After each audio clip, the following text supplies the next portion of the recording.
Hello students, welcome to Biomentors classes online. Today we are going to discuss the next topic in our chapter System of Particles and Rotational Motion. और इस chapter के अंदर में आज अभी तक हम लोग सेंटर ऑफ मास वाले टॉपिक को खत्म कर चुके हैं। अब यहाँ से आगे बेटा हम लोगों को जो टॉपिक स्टडी करना है वो है आपका moment of inertia. So heading डाल दीजिए बेटा मोमेंट ऑफ इनर्शिया के बारे में।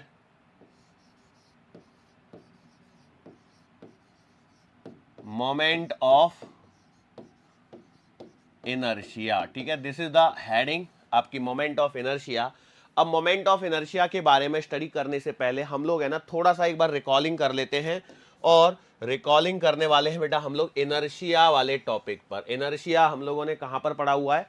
इनर्शिया हम लोगों ने पढ़ा हुआ है लॉज ऑफ मोशन के अंदर में, ठीक है। जस्ट रिकॉलिंग करेंगे, 5 मिनट का रिकॉलिंग वाला काम है अपना।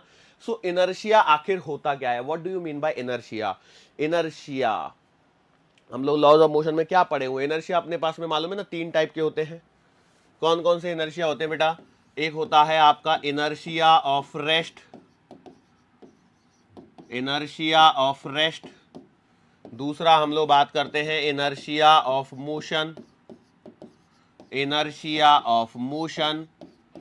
और तीसरा हम लोग यहां पर बात करते हैं और वो बात है बेटा आपकी inertia of direction, inertia of direction, ठीक है। ये 3 टॉपिक हमारे पास में होते हैं, inertia of rest, inertia of motion और इनर्शिया ऑफ डायरेक्शन।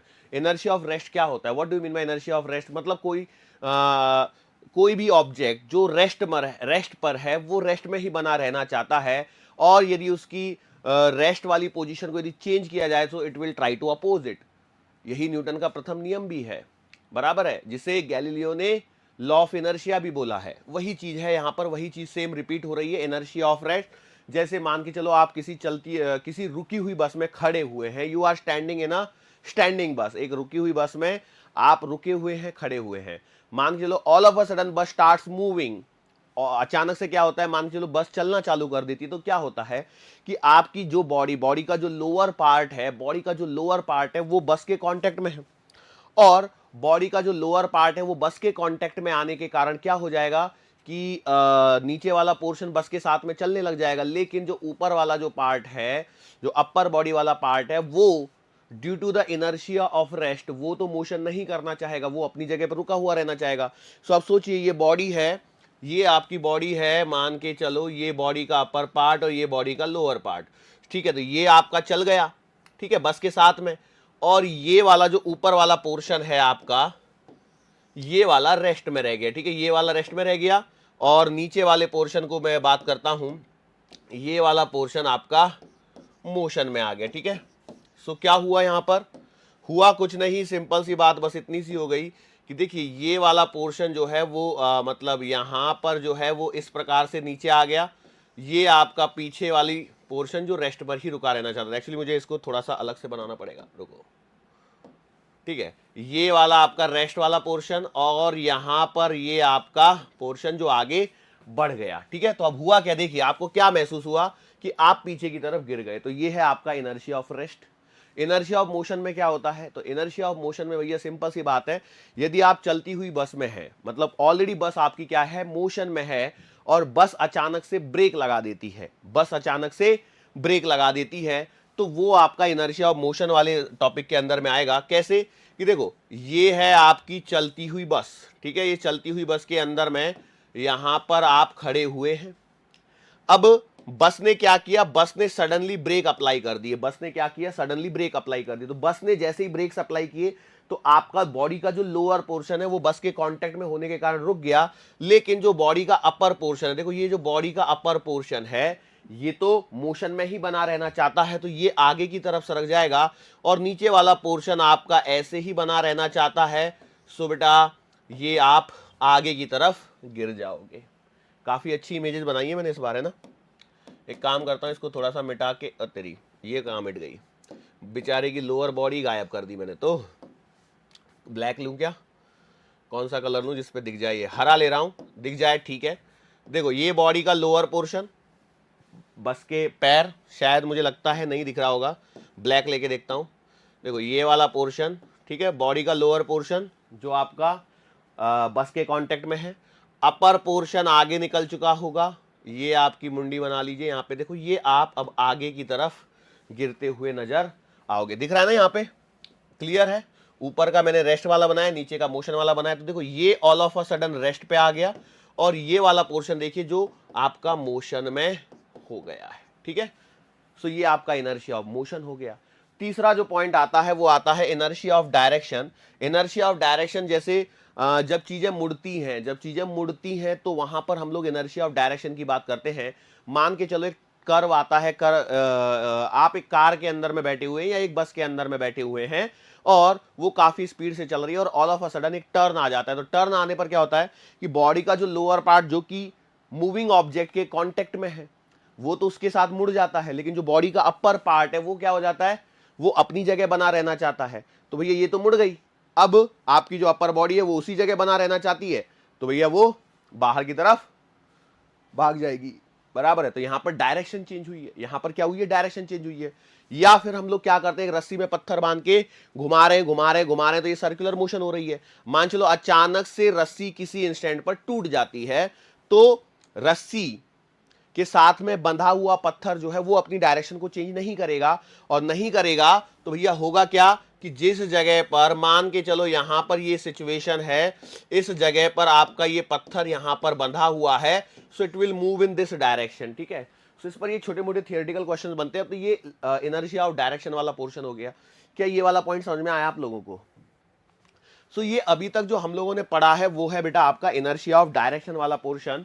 आगे जो हम लोगों को बात करनी है वो है मोमेंट ऑफ इनर्शिया। किसके बारे में बात करनी है? मोमेंट ऑफ इनर्शिया के बारे में बात करनी है।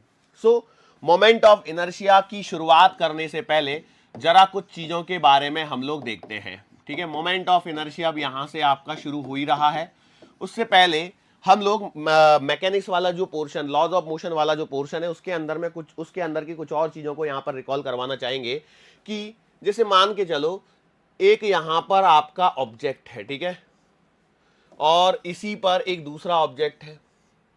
इसका मास मान लीजिए 5 kg है और इसका मास मान लीजिए 10 kg है, और ये दोनों को मैंने सेम सरफेस पर रखा हुआ है। कहां रखा हुआ है बेटा? Both are placed at same surface. दोनों को मैंने एक ही सरफेस पर रखा हुआ है, ठीक है। नाउ अब मैं आपसे बोलता हूं, अब देखो 5 kg और 10 kg रखा हुआ है, ठीक है, थोड़ा समझदारी से काम कीजिए। ये यहां से आपको बोला जाए इसको धक्का मारो, और सिमिलर वे में यहां पर भी बोला जाए कि धक्का मारो, ठीक है। सो बताओ कष्ट की अनुभूति कहां पर ज्यादा होगी? Where you will have to work more harder, कहां पर आपको ज्यादा कष्ट करना पड़ेगा? सवाल को समझिए ध्यान से। मैंने क्या बोला? सेम सरफेस के ऊपर एक 5 kg एक 10 kg, 5 kg 10 kg अच्छा नहीं लग रहा है तो 50 kg और 100 kg ले लीजिए, तब आपको ज्यादा ताकत लगानी पड़ जाएगी, लेकिन कंपैरिजन ऐसा ही करना है, ठीक है। सो अब सवाल क्या हुआ ये बात समझ में आई? 5 kg वाले को भी आपको धक्का देना है और इसे चलाना है, और 10 kg वाला है उसे भी धक्का देना है और चलाना है। सो बेसिकली यदि मैं बात कर रहा हूं यहां पर, मैं किसकी बात कर रहा हूं कि आपको इन्हें चलाना है, और चलाना है इसका मतलब मैं बात कर रहा हूं यहां पर ट्रांसलेटरी मोशन की। कौन सी मोशन की बात हो रही है बेटा? यहां पर चर्चा हो रही है ट्रांसलेटरी मोशन की। तो एक बात बताइए, किस में ज्यादा कष्ट होगा? क्वेश्चन क्या है? Question is simple, question is किस में ज्यादा कष्ट होगा? बताओ फटाफट, किस में ज्यादा कष्ट होगा? ये आपका सवाल है, फटाफट इसका आंसर बताओ। सर अब कई लोग बोले होंगे सर क्या बच्चे वाले सवाल पूछते हैं, सर हम लोग 11th पोर्शन पढ़ रहे हैं, 11th पोर्शन में आने के पश्चात आप यदि ऐसा सवाल पूछेंगे किसमें ज्यादा कष्ट होगा, तो सर ये तो हमारे लिए चुल्लू भर पानी में डूब मरने जैसी बात हो जाएगी। ये तो छोटा सा जूनियर क्लास का बच्चा जो अभी स्कूल जाना चालू किया है ना, वो भी बता देगा कि सर जी कष्ट की अनुभूति, आंसर में हम लोग लिखेंगे कष्ट की अनुभूति होगी 10 किलोग्राम वाले में ज्यादा, ठीक है। ज्यादा कष्ट किस में होगा? 10 किलोग्राम वाले में ज्यादा कष्ट होगा। मोर कष्ट will be there to move the 10 kilogram block on this same surface. अब ये सरफेस स्मूथ है या क्या बोलते हैं फ्रिक्शन, जनरली सरफेस स्मूथ तो होती नहीं है, फ्रिक्शन कुछ ना कुछ तो होता ही है, तो भैया सेम फ्रिक्शन हो जाएगा यहां पर, तो आपको 10 किलोग्राम वाले को चलाने में ज्यादा कष्ट महसूस होगा। ये आपने बताया कैसे, how you came to this answer कि 10 किलोग्राम वाले में ज्यादा कष्ट होगा, कैसे पता लगा? कई लोग बोलेंगे sir again a common sense वाला क्वेश्चन। मैंने पूछा कैसे? सर जी इसका मास जो है वो ज्यादा है और इसका मास जो है वो कम है, तो जिसका मास ज्यादा उसमें लगने वाला कष्ट भी ज्यादा। मतलब जो आप कहना चाहते हैं, क्या मैं उसे समराइज कर दूं इस प्रकार से, किस प्रकार से? For translatory motion, for translatory motion, for translatory motion कस्ट विल बी मोर, कस्ट विल बी मोर। अब मेरे को इंग्लिश याद नहीं आ रही बट इसमें क्या लिखूं करके, कस्ट will be more to move the block, to move the block which has more mass। क्या आप लोग इस वाले पॉइंट से सेटिस्फाइड हैं? हिंदी मीडियम मैं ये कहना चाहता हूं कि रैखिक गति के लिए जिस ब्लॉक का द्रव्यमान अधिक होगा उसमें अधिक कष्ट करना पड़ेगा। क्या इस बात से आप सभी लोग सहमत हैं? अरे क्या सभी लोग सहमत हैं? बिल्कुल सहमत होने चाहिए, इसमें कोई दो राय नहीं है। बस यही मैं आपसे बुलवाना चाहता था कि भैया ट्रांसलेटरी मोशन में जिसका मास ज्यादा होता है उसमें ज्यादा कष्ट करना पड़ता है। बिल्कुल वही चीज है कि यदि हम लोग ट्रांसलेटरी मोशन से, अब इस चैप्टर का नाम क्या है? इस चैप्टर का नाम है system of particles and rotational motion. तो जो ट्रांसलेटरी मोशन में जो कष्ट की अनुभूति आपको मास देता है, वही सेम अनुभूति मतलब सेम एक्सपीरियंस रोटेशनल मोशन के अंदर में, अपनी ये जो टर्मिनोलॉजी यहां पर लिखी गई है moment of inertia will provide. So moment of inertia is that amount of कष्ट which is required in rotational motion. Mass is that amount of cost which is required in translatory motion, or moment of inertia is that amount of cost which is required in rotational motion. बात समझ में आई है या नहीं आई है? So moment of inertia की छोटी सी जो फीलिंग थी हमारी, small small feeling, little little feeling, क्या आप उसे फील कर पाए हैं? फटाफट उत्तर दीजिए, यस और नो, फटाफट बोलिए। मैंने क्या बोला आप लोगों से? मैंने बोला मोमेंट ऑफ इनर्शिया क्या है? Moment of inertia is that amount of कष्ट which is required in rotational motion. बोलो समझ में आया कि नहीं आया? बोलो फटाफट से, मैं उम्मीद करता हूं समझ में आया होगा। अब ये जो मोमेंट ऑफ इनर्शिया है, हाउ इट इज डिफाइंड, क्या इसको सिंबल यूज करते हैं, क्या फॉर्मूला होता है? तो भैया देखो क्या होता है कि हम लोगों ने यहां पर बोला कि मोमेंट ऑफ इनर्शिया, जिसे मैं शॉर्टकट में एमआई लिखूंगा, और MI does not means Mumbai Indians. बेटा गाल के नीचे आवाज आएगी यदि मुंबई इंडियंस बोला बाद में तो। सर आप तो मुंबई के हो तो आपकी तो फेवरेट टीम मुंबई इंडियंस होनी चाहिए। बेटा हम लोग यहां क्रिकेट सीखने आए हैं क्या? नहीं, हम लोग यहां पढ़ने आए। तो moment of inertia is MI is that amount of कष्ट।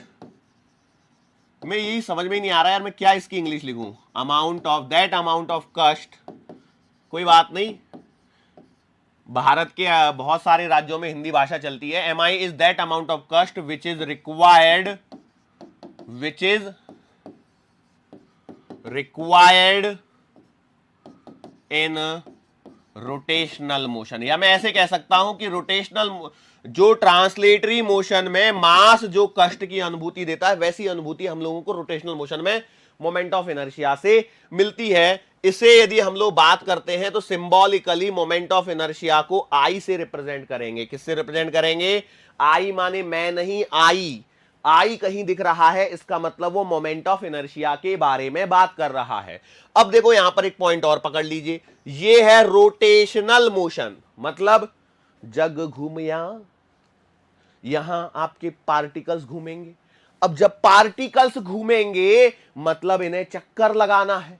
अब एक बात बताओ, जब चक्कर लगाया जाता है तो चक्कर लगाने के लिए कोई तो चाहिए। अरे कोई चाहिए कि नहीं चाहिए कि ऐसी पागलों की तरह चक्कर लगेंगे? There will be someone, someone नहीं, समबॉडी, कुछ तो होना चाहिए ना। समवन ले लो, समबॉडी ले लो, कुछ तो भी ले लो, कुछ तो चाहिए ना जिसके चारों ओर आप घूम सको। अरे बात पकड़ में आई कि नहीं आई? मैं जानता हूं कुछ बच्चों का दिमाग कहीं और जा रहा है, लेकिन concentrate on the class, concentrate on the words. Words से ज्यादा फीलिंग्स पर फोकस करो, भावनाओं को समझो। भावनाएं पहुंची कि नहीं पहुंची? मैंने क्या बोला कि भैया देखो, हमारे पास में एक इतू छोटू सा एक पार्टिकल है, ठीक है, मैंने पार्टिकल को भर दिया, ठीक है। हाँ ठीक है। अब ये चाहता है चक्कर लगाया जाए, ये चाहता है चक्कर लगाना, या मैं बोलूं कि ये चाहता है घूमना, ठीक है, ये चाहता है घूमना, या मैं बोलूं इट वॉन्ट्स टू रोटेट, ये आपका घूमना चाहता है। सो कहां घूमेगा? कुछ तो होना चाहिए ना जहां जाके ये घूमे। तो हमारे पास में एक टर्मिनोलॉजी आएगी एक्सिस, जिसे हिंदी मीडियम कहते हैं अक्ष, बराबर है। इसे क्या कहते हैं? अक्ष कहते हैं, जिसके चारों तरफ घूमा जाएगा। भाई आप भी जिंदगी में कहीं ना कहीं, कभी ना कभी, किसी ना किसी के चारों ओर घूमे होंगे। जब आप छोटे रहे होंगे तो आप पापा के चारों तरफ घूमे होंगे, ऐसे चक्कर लगाए होंगे, पापा 1 रुपया दे दो, पापा 1 रुपया दे दो, चॉकलेट लेनी है, बिस्किट लेनी है, जो भी लेना है। पापा 2 रुपया दे दो, पेंसिल लेनी है, पेंसिल अभी पिछले हफ्ते तो खरीदी थी, पापा वो खो गई है। सही बात है। तो ये वो अक्ष है। सो इसका मतलब देखो, अब ये जो अक्ष है, मतलब जो एक्सिस है, उसे यदि मैं कुछ इस प्रकार से ड्रॉ कर दूं, ठीक है, दिस इज माई एक्सिस, ठीक है, और ये अपना गोलू मोलू सा पार्टिकल, ठीक है। अब ये गोलू मोलू सा पार्टिकल छोटा सा, अब जब ये घूमेगा तो क्या ये ऐसे घूमेगा इस एक्सिस के अबाउट? तो ये सर्कुलर मोशन जैसा ही कुछ फीलिंग आ रहा है। अरे आ रहा है कि नहीं आ रहा है? बिल्कुल सर्कुलर मोशन जैसा ही फीलिंग आ रहा है। तो सर्कुलर मोशन में जो सेंटर था, वहां पर मैंने एक इमेजिनरी लाइन कंसीडर कर दी है, और उसी इमेजिनरी लाइन को मैंने नाम दे दिया है एक्सिस, जिसके चारों तरफ अब ये घूमने वाला है, जिसके चारों तरफ ये अब घूमने वाला है। ओके, अब यदि इस छोटे से पार्टिकल का कुछ ना कुछ मास मैंने माना m, और इस एक्सिस से ये डिस्टेंस मैंने मान ली r है, ठीक है, इस एक्सिस से डिस्टेंस मैंने मान ली r है, तो इस पार्टिकल का जो मोमेंट ऑफ इनर्शिया लिखा जाएगा, that will be written as I बराबर mr²। Then this I will be written as mr²। ये है आपका इस पार्टिकल का moment of inertia, where m is the mass of the particle and r is the distance of the particle from the axis. ऐसा कहूं या कुछ और मैं बोलूं? मतलब मैं ये कहना चाहता हूं, मान के चलो ये पार्टिकल कहीं यहां होता, ठीक है, यहां पर है अभी ये पार्टिकल, ठीक है, अब ये 2 पार्टिकल घूम रहे हैं इस एक्सिस के अबाउट, तो ये डिस्टेंस ये वाली लूं या ये वाली लूं? भाई देखो, it is also a distance from axis, this is also a distance from axis. r1 और r2 दोनों डिस्टेंस है दूसरे पार्टिकल m के लिए। यहां पर एक छोटा सा पार्टिकल मैंने बनाया, m दिख रहा है क्या? यहां पर बनाया है, नहीं दिख रहा होगा तो मैं एक काम करता हूं, इसे डार्क कर देता हूं। बेटा डार्क कम हो, अंधेरा कायम रहे। ओके, ये r1 हो गया, ये r2 हो गया। भैया देखो, इस m डैश मान लीजिए, क्योंकि m ऑलरेडी ले चुका हूं, तो m डैश के लिए r2 is also a distance from axis and r1 is also a distance from the axis. तो बताओ कौन सी वाली ले, कौन सी वाली ले? तो सर पहले तो ये बताओ घूम कहां रहा है? तो भैया मैंने बोला इट इज ऑल्सो घूमिंग लाइक दिस। अब बताओ, तो अब बोलेंगे सर जी अब r1 नहीं, हमें तो r2 लेना होगा। सर जी क्यों r2 लेना पड़ेगा? सो यहां पर एक पॉइंट आपके दिमाग में ऑटोमेटिकली क्लिक कर गया होगा कि भैया m जो है वो तो मास ऑफ द पार्टिकल है, और r जो है that is perpendicular distance from axis. R क्या है? Perpendicular distance from axis, perpendicular distance from axis. अच्छा, कई लोग सोच रहे होंगे सर को पसीना बहुत आ रहा है, एसी नहीं चल रहा है क्या? तो एसी चल रहा है बेटा, और मैं बाहर की बात करूं तो बाहर तो वातावरण बहुत ठंडा भी है। ओ माय गॉड सर, आप तो you are too hot. Yes I am. ये बात समझ में आई क्या? मुद्दे से भटको मत। मैं जानता हूं आप लोगों में से बहुत लोगों को तो यही उत्साह रहता है कि सर कब मुद्दे से भटक के बाहर की बातें करें।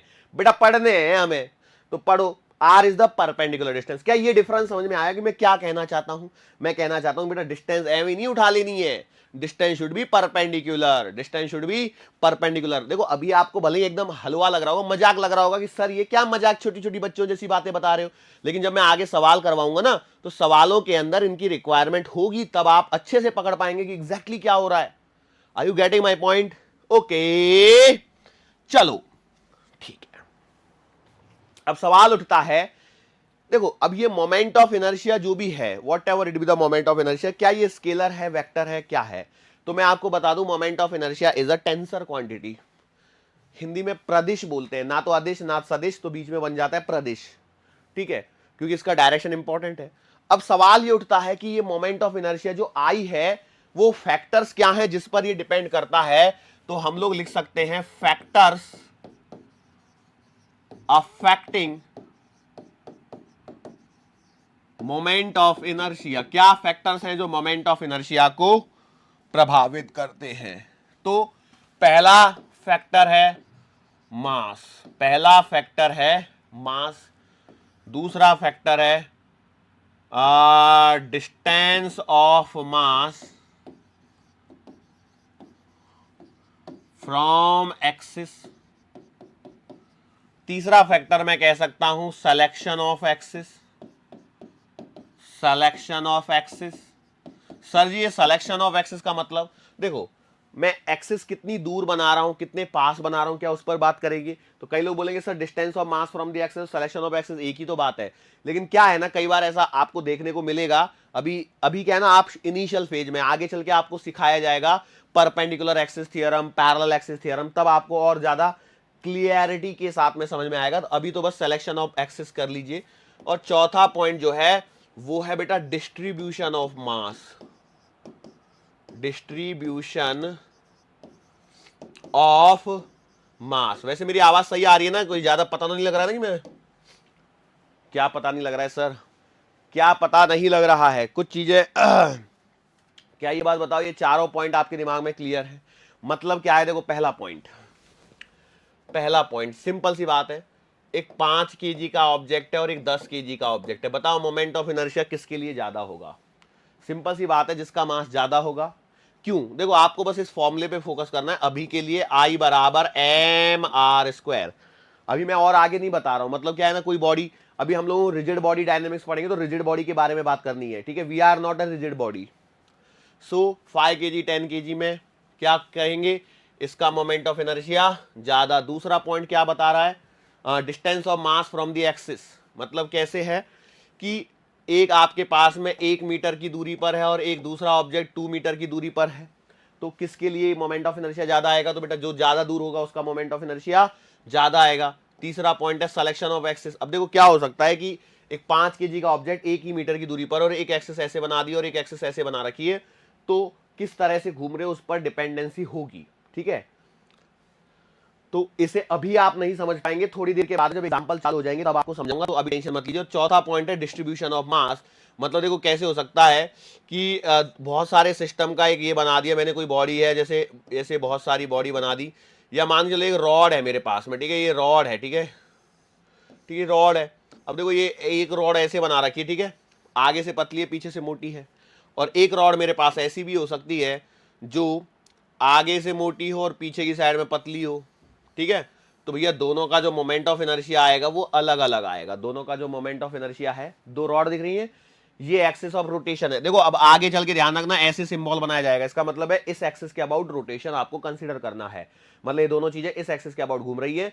तो देखो ये यहां पर पतली है, पीछे मोटी होती जा रही है, ये यहां पर मोटी और आगे की साइड में पतली होती जा रही है, तो किसका मोमेंट ऑफ इनर्शिया ज्यादा होगा, किसका मोमेंट ऑफ इनर्शिया कम होगा, ये वाले जो पॉइंट्स हैं उन्हें हम लोगों को यहां पर डिस्कस करना है। ठीक है, तो ये factors affecting moment of inertia हो गए। अब सवाल ये उठता है कि किन किन फैक्टर्स पर डिपेंडेंसी नहीं होती है। सो मैं कुछ पॉइंट्स लिख देता हूं, जैसे मान के चलो एंगुलर वेलोसिटी। एंगुलर वेलोसिटी बेटा, एंगुलर वेलोसिटी पर मोमेंट ऑफ इनर्शिया डिपेंड नहीं करता है। एंगुलर एक्सेलरेशन हो गया, एंगुलर एक्सेलरेशन पर भी आपका ये क्या बोलते हैं मोमेंट ऑफ इनर्शिया डिपेंड नहीं करता है। और क्या है, और भी बहुत सारे पैरामीटर हो सकते हैं, जैसे टॉर्क की हम लोग बात कर रहे हैं, टॉर्क पर डिपेंडेंसी नहीं है।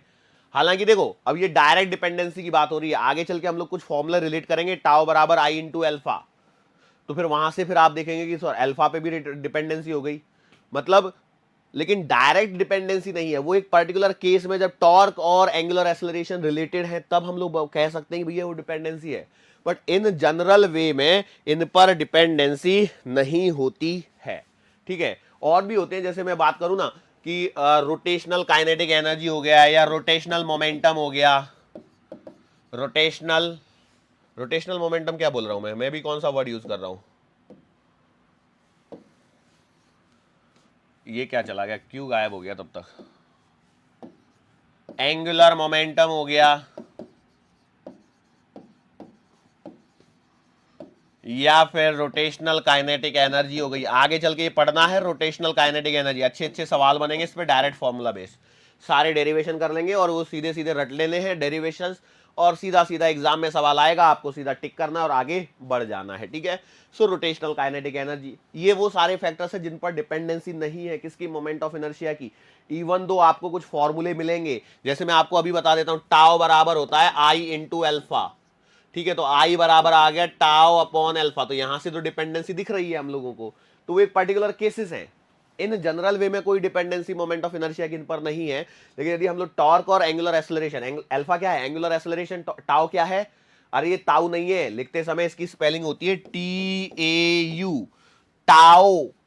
ठीक है, ताऊ नहीं है, टाउ अपॉन एल्फा। तो अब यहां पर आप देख पा रहे हैं कि moment of inertia directly proportional to torque and inversely proportional to angular acceleration. लेकिन ये पर्टिकुलर केस है, पर्टिकुलर सवाल है, इन जनरल वे में इनकी डिपेंडेंसी इस पर नहीं है, इस पॉइंट को याद रखना है। अब यहां से आगे बेटा हम लोग चालू कर देते हैं अपने सवालों को। ठीक है, सो ये देखो पहला सवाल,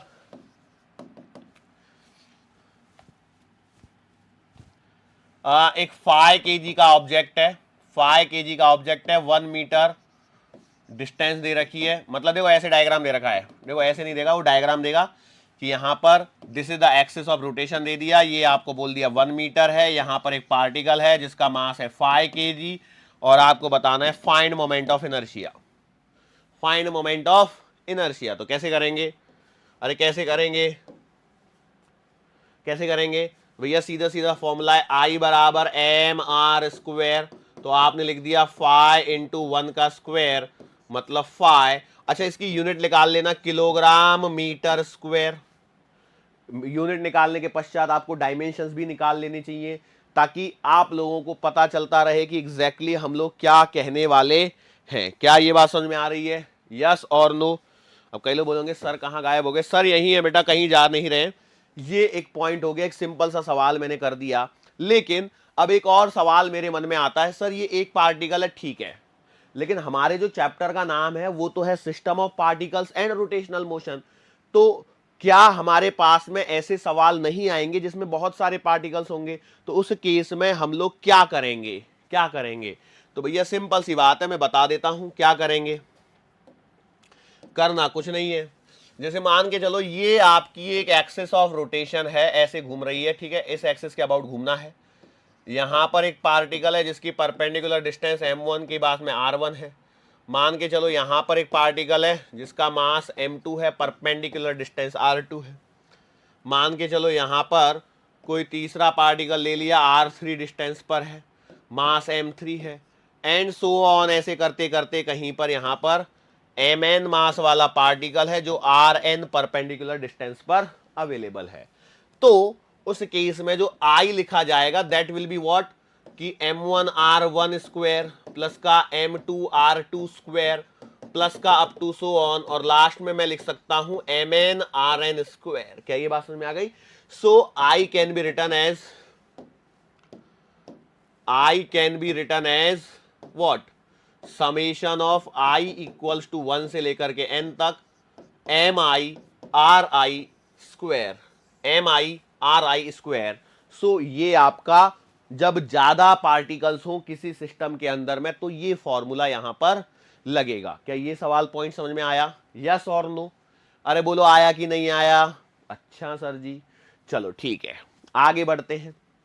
मान के चलो यहां पर एक पॉइंट और मैं लगे हाथों कवर कर लेता हूं, जिससे क्या है ना आगे मेरा समय बचेगा, और वो पॉइंट है रिजिड बॉडी। क्या है बेटा? Rigid body. ये रिजिड बॉडी क्या होती है? बेसिकली आप देखो, इसको कई बार है ना इस चैप्टर को नाम ऐसे भी दिया जाता है, रिजिड बॉडी डायनेमिक्स, ऐसे भी नाम देते हैं। जैसे हम लोगों का एनसीईआरटी में तो system of particles and rotational motion है, कई स्टैंडर्ड बुक्स के अंदर में इसका नाम लिखा होता है रिजिड बॉडी डायनेमिक्स। मतलब हम लोगों को रिजिड बॉडीज के बारे में पढ़ना है। अब ये रिजिड बॉडी क्या होती है?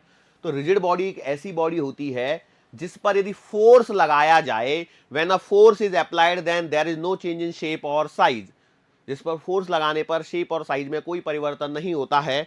अब देखो, अब आप बोलोगे कि सर इसमें तो बहुत ज्यादा फोर्स लगाऊंगा, मैं तोड़ सकता हूं, तो वो वाली बात नहीं हो रही है जो नॉर्मल सवालों के अंदर में, जैसे या फिर हम लोग जैसे हमारा है, देखो हमने थोड़ा सा फोर्स लगाया, देखो यहां पर कहीं पर भी फोर्स लगाओ, ये देखो घुस गया अंदर, है कि नहीं, शेप में चेंज हो गया, तो हम लोग रिजिड बॉडी नहीं है। सो फोर्स लगाने पर यदि बॉडी के शेप साइज में डायमेंशंस में कोई फर्क नहीं आ रहा है, देयर इज नो परिवर्तन, no change in shape size and dimension, then we say that body is rigid body. और सिंस हम लोग रोटेशनल मोशन में बात करते हैं, तो रोटेशनल मोशन में कहते हैं कि जब ऑब्जेक्ट को घुमाया जा रहा है तो उनके शेप साइज में परिवर्तन नहीं आता है, तो वो रिजिड बॉडी कहलाती है। बात समझ में आ गई? अब मैं ये कह रहा हूं कि मान के चलो हमारे पास में कोई एक ऐसी रिजिड बॉडी है, ठीक है। अब ये रिजिड बॉडी को हम लोगों ने इस वाली एक्सिस के अबाउट यहां पर घुमा दिया, ठीक है। इस वाली एक्सिस के अबाउट ये घूम रही है ओमेगा एंगुलर वेलोसिटी से, ओमेगा एंगुलर वेलोसिटी से ये घूम रही है। तो एक बात बताओ, इसका यदि मोमेंट ऑफ इनर्शिया लिखना है तो कैसे लिखेंगे? तो मैंने माना लेट्स से इसका मास है m, इसका मास है m, और अब इस बॉडी को मैं इस एक्सिस के अबाउट घुमाना चाहता हूं, तो मैंने क्या बोला, यहां पर एक छोटा सा पार्टिकल कंसीडर किया जिसकी डिस्टेंस है r1 और ये पॉइंट पार्टिकल है m1। इस प्रकार से मैं अनंत ये बनाते चले जाऊंगा, और ये मान के चलिए यहां पर एक आ जाएगा mn मास वाला पार्टिकल जो कि rn डिस्टेंस पर ही है। तो सर ये तो सिमिलर है ना, I बराबर समेशन ऑफ mi स्क्वायर और I इक्वल्स टू 1 से लेकर के n तक। मतलब बिल्कुल सही बात है, लेकिन यदि मुझे इसको थोड़ा सा ध्यान से देखूं तो वो ये हो जाएगा, देखो सबके लिए एक्सिस ऑफ रोटेशन सेम है। सर कैसे? मतलब देखो यदि कोई पार्टिकल यहां पर है तो वो देखो वो कैसे घूमेगा, ऐसे घूमेगा कि नहीं घूमेगा? बिल्कुल सही बात है। और यदि कोई पार्टिकल यहां पर है तो वो ऐसे घूमता हुआ नजर आएगा। अब ये पूरा घुमा के एक चक्कर हो जाएगा if I am talking about this axis. यदि मैं इसी अक्ष के बारे में बात कर रहा हूं तो ये देखो ये वाला इधर घूमेगा, ये वाला इधर घूमेगा। मतलब मान चलिए देखो ये पेन है, ठीक है, यहां पर एक पार्टिकल है तो वो ऐसे घूम रहा होगा, और यहां पर यदि पार्टिकल है तो वो ऐसे घूम रहा होगा। तो मतलब कुल मिला के घूम तो ऐसे ही रहे कि नहीं रहे? अब इधर में है तो उसको अलग दिख रहा है, इधर से है तो वो अलग दिख रहा है। वो तो देखने वाले के नजरिए पर निर्भर कर रहा है, लेकिन घूम तो वो सेम ही रहे। मतलब यदि मैं यहां पर ध्यान से देखूं, मैंने क्या कर दिया कि मान के चलो मैंने r डिस्टेंस पर जाकर के एक छोटा सा पार्टिकल ले लिया जिसका मास है dm। तो भैया I जो लिखा जाएगा that will be written as integration of dm r square. खत्म कहानी। ये किसके लिए हो जाएगा? This formula will be for continuous mass distribution system, continuous mass distribution system. ठीक है, बात समझ में आ रही है कि नहीं आ रही है? अरे बात समझ में आ रही है कि नहीं आ रही है? कंटिन्यूअस मास डिस्ट्रीब्यूशन सिस्टम के लिए I बराबर integration dm dot r square. हम लोग क्या करेंगे, छोटा सा पार्टिकल मास, छोटे से पार्टिकल को ले लिया m, और r क्या है, उस छोटे से पार्टिकल की परपेंडिकुलर डिस्टेंस। अब इसको इंटीग्रेट करेंगे, और इंटीग्रेट करेंगे तो वो बाकी जो कंडीशंस है इसमें जो लगने वाली है वो हम लोग धीरे धीरे सीखेंगे, उन्हें हम लोग धीरे धीरे सीखेंगे। लेकिन अभी के लिए बेटा इसको यहां तक कर लेते हैं। क्या ये बात समझ में आई? अब हम लोग अपने सवालों की तरफ आगे बढ़ते हैं, और सवालों की तरफ जब आगे बढ़ते हैं तो देखो सवाल नंबर 1 पहले मैंने सवाल डाला है कुछ इस प्रकार से कि एक यहां पर 2 kg का पार्टिकल है और एक यहां पर 4 kg का पार्टिकल है, दोनों के बीच की दो दूरी है वो है 6 metre. Find moment of inertia about centre of mass. ठीक है, अब हमारे दो क्वेश्चन इसमें कवर हो रहे हैं। कितने क्वेश्चन कवर हो रहे हैं बेटा? दो क्वेश्चन। कैसे सर दो क्वेश्चन कवर हो रहे हैं? तो बेटा एक क्वेश्चन तो ये कवर हो रहा है कि सेंटर ऑफ मास निकालना आ जाएगा आपको वापस से, और सेंटर ऑफ मास के अबाउट आपको मोमेंट ऑफ इनर्शिया निकालना है। ठीक है, चलो भैया कैसे करेंगे? तो सेंटर ऑफ मास कैसे निकालेंगे? तो मैंने माना भैया ये है आपका 0,0 पर, तो ये आएगा आपका 6,0 पर। सही बात है? अरे यस और नो? तो आप लिखोगे एक्स सी एम बराबर m1 इंटू x1 प्लस का m2 into x2 upon m1 plus का m1 प्लस का m2। तो आंसर आएगा 6 चौका 24 अपॉन 4 और 2 6, मतलब आ गया 4 सेंटीमीटर। बराबर है। इसका मतलब ये है कि यदि मैं इन दोनों लाइंस को ज्वाइन कर दूं, इन दोनों मासेस को ज्वाइन कर दूं, तो यहां से 4 सेंटीमीटर पर ये पॉइंट आ गया जहां पर सेंटर ऑफ मास लाई कर रहा है। अब इस सेंटर ऑफ मास के अबाउट मुझे क्या चाहिए बेटा? मोमेंट ऑफ इनर्शिया चाहिए। बराबर है, इस सेंटर ऑफ मास के अबाउट मुझे क्या चाहिए? मोमेंट ऑफ इनर्शिया आपका चाहिए। So how will you calculate? तो भैया सिंपल सी बात है, आप लिखोगे I बराबर m1r1 स्क्वायर प्लस का m2r2 स्क्वायर। बराबर है। सो I बराबर आएगा m1 कितना है? मान चलो 2 kg। अब देखो इसकी डिस्टेंस कितनी है, तो कई लोग बोलेंगे सर -4 है, तो चलो आपकी बात को मान लेते हैं, -4 का स्क्वायर कर दो, प्लस m2 कितना है 6 और इसकी डिस्टेंस कितनी है 2, तो स्क्वायर कर दीजिए। तो आई का आंसर है 4 चौका 16 दूना 32 प्लस 2 दूना 4 4 6 का 24। सो आई बराबर आएगा कितना? 4 और 2 6, 3 और 2 5, 56 किलोग्राम मीटर स्क्वायर। मैं उम्मीद करता हूं कि आप लोगों को ये सवाल आसान लगा होगा। क्या इस सवाल में कोई परेशानी हुई? अब मैं डेटा बदलूंगा। ठीक है, मैं बता दूं ये आपको 56 लिखा है। यदि आपको कुछ शंका हो, लो भैया, ठीक है, 56 किलोग्राम मीटर स्क्वायर ये सवाल किया। अब इसमें तमाम तरह का डेटा डाल के तमाम तरह के सवाल बनाए जा सकते हैं। ठीक है, चलो जैसे अगला सवाल करवाता हूं मैं। लो भैया अगला सवाल करो, खुशी खुशी सवाल करिए। यहां पर एक m मास का पार्टिकल है, यहां पर एक 2m मास का पार्टिकल है। ठीक है, अब मैं आपसे बोल रहा हूं इनके बीच की जो दूरी है वो है r। इनके बीच की दूरी कितनी है? r। अब आपको देखो सवाल बता रहा हूं किस प्रकार से। आपको मोमेंट ऑफ इनर्शिया निकालना है इस एक्सिस के अबाउट, जिसे मैंने नाम दिया है I1। एक आपको निकालना है इस एक्सिस के अबाउट, इसे मैंने नाम दिया है I2। ठीक है, एक आपको निकालना है इस एक्सिस के अबाउट जो है आपका r/2 डिस्टेंस पर, इसे मैंने नाम दिया है I3। और एक और निकाल लीजिए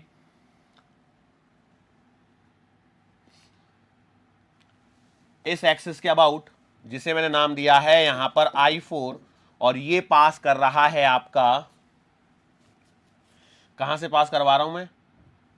ये है आपका, ये वाली जो दूरी है वो है सेंटर ऑफ मास के बराबर। ठीक है, चलो फटाफट 4 सवाल है एक ही के अंदर में 4 सवाल है।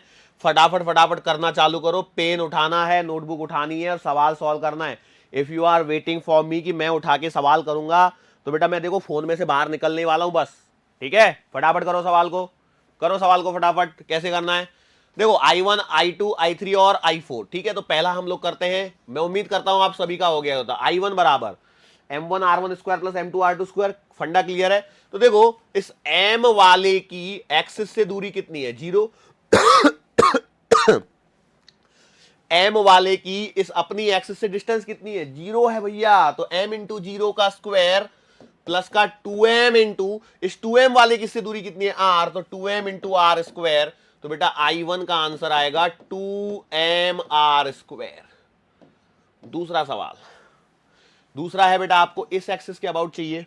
कलर चेंज करते हैं, कुछ पिंक ले लेते हैं। इस वाली एक्सिस के अबाउट बोलो कैसे करेंगे? तो इस बार देखिए I2 जो लिखा जाएगा वो लिखा जाएगा m वाले की डिस्टेंस mr स्क्वायर प्लस का 2m इंटू 0 का स्क्वायर, मतलब आंसर आ रहा है mr स्क्वायर। ठीक है, अरे बोलो सही बात है कि नहीं? mr स्क्वायर आ रहा है कि नहीं आ रहा है? बिल्कुल सही बात है। चलो तीसरा करते हैं हम लोग। तीसरा है हमारे पास में, कहां है बेटा तीसरा, this is your third one, r/2 distance पर, तो आप लिखेंगे I3 बराबर m इंटू r/2 का होल स्क्वायर प्लस का 2m इंटू r/2 का होल स्क्वायर। जरा सॉल्व कीजिए तो ये आएगा, देखो mr² प्लस 2mr² सही बात है, अरे सही बात है कि नहीं। तो बेटा यहां पर ध्यान से देखो क्या हो जाएगा, r² तो आएगा आपका कॉमन, यहां से बचेगा m प्लस का यहां से बचेगा 2m, तो 2m plus m 3mr²/4। So I can say that answer is बेटा 3mr²/4। बोलो फटाफट, समझ में आया है या नहीं आया है, बिल्कुल क्लियरली आंसर निकाल सकते हैं। अब चौथा क्या है, चौथा जो है ना, चौथे में गाड़ी अटक रही है आपकी, और वो है इसलिए ये सेंटर ऑफ मास पर है। तो कैसे निकालेंगे, तो सेंटर ऑफ मास निकाल लीजिए, इसके कोऑर्डिनेट बेटा 0,0 और इसके कोऑर्डिनेट्स आएंगे r,0। तो आप लिखेंगे XCM बराबर m इंटू 0 प्लस का 2m into r upon m plus का 2m। सॉल्व कर लीजिए बेटा, आंसर आएगा 2r/3। ठीक है, XCM का आंसर कितना आ गया, 2r/3। अरे बोलो आया कि नहीं आया आंसर, XCM का आंसर कितना आया, 2r/3 is the answer for XCM। Is it clear, बोलो ठीक है सर जी। और यदि ये आंसर आ चुका है तो आप लिखेंगे I4 बराबर m इंटू 2r/3 का whole square plus 2m into, अब देखो ये वाली डिस्टेंस तो आपने निकाल ली 2r/3, तो ये वाली डिस्टेंस कितनी बचेगी, तो ये बचेगी r/3। कितनी बचेगी, r/3। तो आप लिखोगे यहां पर r/3 का होल स्क्वायर, तो देखो r²/9 तो कॉमन आ जाएगा भाई, देखो mr²/9 आएगा कॉमन, 2 का स्क्वायर करोगे तो 4 प्लस का यहां से बचेगा 2 तो 6, अरे सही कर रहा हूं क्या, r²/9 कॉमन, 3 का स्क्वायर 9, r का r², m यहां से कॉमन, तो 2 का स्क्वायर 4 और ये 2 मतलब 6, तो 6/9, 6/9 का मतलब कितना हो जाएगा, 2/3। तो बेटा यहां पर आंसर आ रहा है 2mr²/3। ठीक है, अब देखो ये सवाल क्यों करवाया है मैंने, what is the reason for this सवाल, क्या रीजन हो सकता है, आपको क्या लगता है। देखो मैंने आपको एक पॉइंट पढ़ाया था, यदि याद हो, factors affecting moment of inertia, पढ़ाया था या नहीं पढ़ाया था, अभी थोड़ी देर पहले पढ़ाया, कोई ज्यादा 10-15 साल पुरानी बात नहीं है, तो अभी थोड़ी देर पहले पढ़ाया था, वहां पे मैंने एक फैक्टर लिखाया था सिलेक्शन ऑफ एक्सिस। ठीक है, तो अब आप देखिए, जब मैंने ये वाली एक्सिस के अबाउट निकाला तो आंसर आया था 2mr², ये I2 निकाला तो आंसर आया mr²। जब मैंने तीसरी एक्सिस ली थी बराबर बीचों बीच से, तो आंसर आया मेरा 3mr²/4, और चौथा सेंटर ऑफ मास में निकाला तो 2mr²/3 आया। तो हर बार आंसर आपको अलग अलग मिलेगा, मतलब ये मोमेंट ऑफ इनर्शिया जो है वो आपके सिलेक्शन ऑफ एक्सिस पर बहुत ज्यादा हद तक निर्भर करता है कि आपने कौन सी एक्सिस यहां पर सेलेक्ट करी है, किस प्रकार से आपने एक्सिस का सिलेक्शन किया है। जिस प्रकार से आप एक्सिस का सिलेक्शन करोगे उसी प्रकार से बेटा आपका मोमेंट ऑफ इनर्शिया जो है वो आपका चेंज होता हुआ नजर आएगा। अब देखो, अब यहां से आगे चलते हैं सिंपल सिंपल सवालों की तरफ। ठीक है, अगला सवाल हमारे पास में है ये। ठीक है, अब देखो बहुत सारे सवालों की प्रैक्टिस है। ये क्या था, ओके मैं अंदाजे से ले रहा हूं बेटा 1 kg, एक काम करो यार 1 kg फन kg क्या लेते हैं, मैं ले लिया, ये है आपका m, ये है आपका 2m, ये है आपका 3m, ये है आपका 4m, ये है आपका r, ये है आपका r। अब सुन लीजिए बेटा, यहां पर एक्सेस कितनी सारी दे रहा हूं, फटाफट ध्यान से सुनना।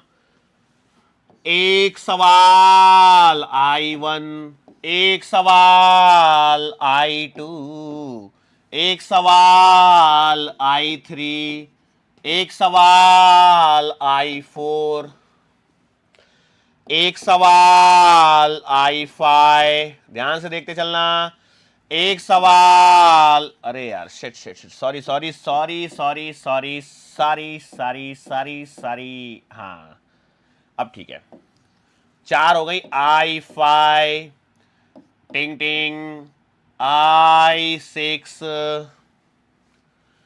टिंग टिंग, I7, टिंग टिंग, I8, टिंग टिंग, I9, टिंग टिंग, I10। 10 सवाल एक के अंदर कॉम्बो दिया गया है 10 in 1 का, और इस सवाल को आपको करना है। कई लोगों ने तो वैसे ही पेन रख दिया होगा, सर मतलब है ना, आप मानोगे नहीं, आप हम लोग कंजूसी कर करके एक पेज पे 2 बार, एक लाइन के अंदर में 2 बार लिख रहे हैं, और आपने एक सवाल के अंदर 10 सवाल दिए। आपको कुछ तो बच्चों पे रहम करो, है ना। लग रहा होगा ना मनी मन में, कितने प्रतिशत बच्चे ऐसे हैं जिनको ऐसा लग रहा है। लगने दो, कोई फर्क नहीं पड़ता, मैनू की फर्क पैंदा। ओके चलो आगे बढ़ते हैं। अच्छा गलत हो पंजाबी थोड़ी बहुत तो माफ कर देना भैया, कोई देख रहा होगा बोलेगा सर ने हमारी भाषा का अपमान किया, ऐसा नहीं है। थोड़ा थोड़ा देख देख के सीखते हैं हम लोग भी, अलग अलग भाषाओं का थोड़ा थोड़ा सा ज्ञान लेने की कोशिश करते हैं। अदरवाइज हमें तो सिर्फ हिंदी और इंग्लिश 2 ही भाषाएं आती हैं, ठीक है। चलो सो क्या किया जाए बोलो, फटाफट फटाफट फटाफट। वैसे एक बात बताऊं, आज की सिचुएशन, आज की परिस्थिति ऐसी है कि भारत में बहुत से हिंदी भाषी भी ऐसे हैं जिनको ना तो अच्छे से हिंदी आती है, ना ही अच्छे से इंग्लिश आती है। हम लोग बन गए इंग्लिश वाले, neither we know English properly, ना ही हमें हिंदी अच्छे से आती है, हम लोग इंग्लिश वाले हो चुके हैं। अब एक बात होता है, 10 सवाल मैं करवाऊं क्या? आपको ऐसा ही लगता है ये मेरे ऊपर जुल्म हो जाएगा? ये आपका होमवर्क हो गया। कुछ सवाल मैं कर देता हूं, जैसे पहला I1 डोडो का है, देखो वो रहा I1, पहला सवाल I1 के लिए, और इस सवाल को सही करने पर आपको मिलेगा 1 रुपया, जो आप अपने पापा से ही लोगे, या मम्मी से ले लेना, या बड़े भाई से ले लेना, बड़ी बहन से ले लेना, किसी से भी ले लेना, मैं नहीं दूंगा।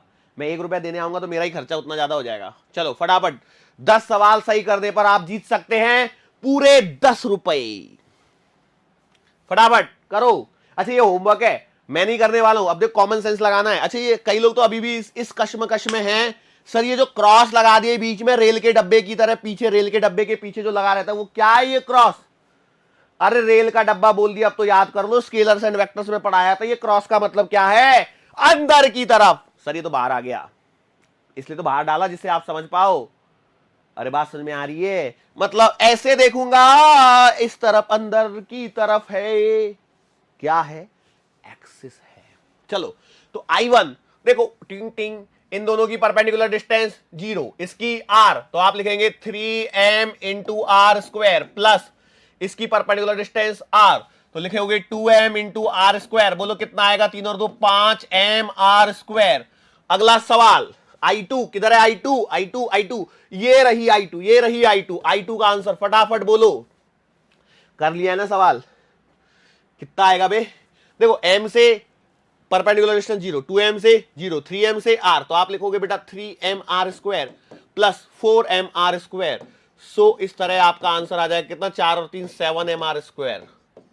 चलो अगला सवाल I3, I3 की तरह ऐसा खड़ा वाला I3 है, तो आप लिखोगे देखो कितना आएगा? 4m आर स्क्वायर प्लस का m आर स्क्वायर बराबर आएगा 5m आर स्क्वायर।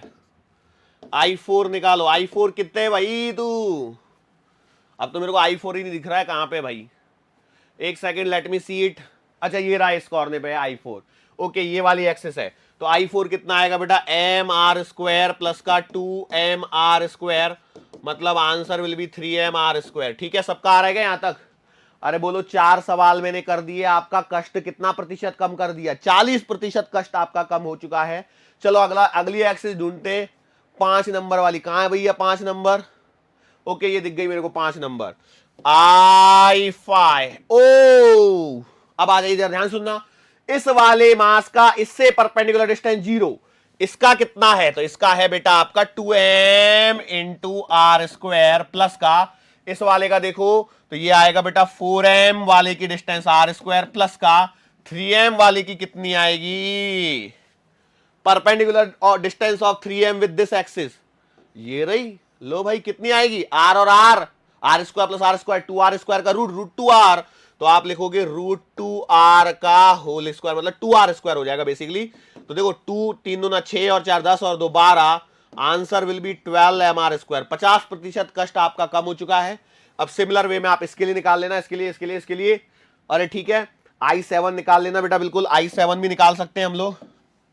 लो भाई I7 बता देता हूं अब यहां पे, देखो क्या आएगा, m into r by two का square plus 2m into r by two का स्क्वायर प्लस का 3m into r by two का स्क्वायर प्लस का 4m into r by two का स्क्वायर। ठीक है क्या, बोलो फटाफट से, ये I7 निकाल दिया। अच्छा कई लोग I6 में कंफ्यूज घूम रहे होंगे, है ना, तो बेटा देखो ये परपेंडिकुलर डिस्टेंस जो है ना, ये आएगी आपकी r बाई रूट टू। ठीक है, कितनी आएगी, r बाई रूट टू। अब कर लेना सबके लिए, r by root two perpendicular distance है, तो m दो, एक और दो, तीन और तीन, छह और चार, 10, 10m into r by root two का होल स्क्वायर, तो 5mr स्क्वायर। इस केस में भी आंसर आ जाएगा। ये सारे आंसर्स आप इजीली निकाल सकते हैं। आगे यदि मैं सवालों की पे चर्चा करता हूं, तो अगला सवाल मैं दूंगा कैसे, ये ट्राइंगल पे रख के दूंगा, फिर मैं ऐसे ऐसे ऐसे ऐसे ऐसे रेक्टेंगल बना के दे दूंगा, और भी अलग अलग तरीके के सवाल। तो अब सवाल भी खुद को बनाना है और सॉल्व भी खुद को करना है। अच्छा एक बात बताओ, मैं आपको ना इसमें ना डिफिकल्ट लेवल का सवाल अभी तक करवाया नहीं है। देखो ये ऐसे भी एक्सेस जा सकती है, अरे जा सकती है, किसी ने मना थोड़ी किया है। तो उस केस में आपको परपेंडिकुलर डिस्टेंस निकालना आना चाहिए, वो 10th की ज्योमेट्री है। अरे बात समझ में आ रही है, तो परपेंडिकुलर डिस्टेंस कैसे निकालोगे, यहां से परपेंडिकुलर डालना है। तो ऐसे लेवल का सवाल हम लोगों को नीट में नहीं पूछेगा। क्यों नीट में नहीं पूछेगा, सही, तो 9-10 की ज्योमेट्री है, तो इसीलिए नहीं पूछेगा, क्योंकि वो ज्योमेट्री इतना समय आपके पास में नहीं है कि यहां से आप परपेंडिकुलर डाल के परपेंडिकुलर डिस्टेंस निकाल पाओ।